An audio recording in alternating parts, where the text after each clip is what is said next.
শুভ সকাল।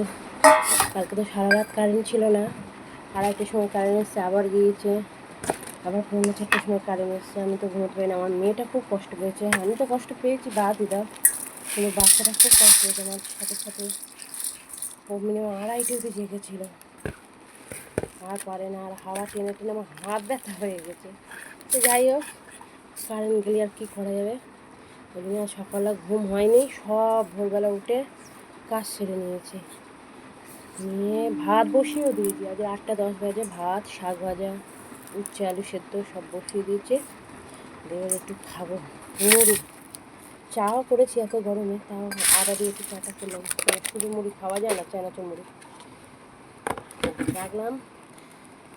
আর প্রচণ্ড কষ্ট হচ্ছে, সবাই সাবধানে থাকবে আর সব শরবত খাবে, সে গ্লুকন্ডি হোক বা লেবু চিনি শরবত, সবাই খাবে রোজ।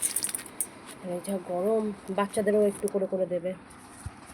আমার সোনুমাকে আমি দিই, মানে আমরা যাই খাই ও তার মধ্যে থেকে একটু একটু করে খাই, ঠিক আছে।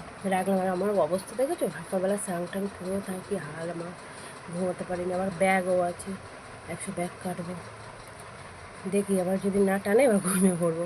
রাখলাম।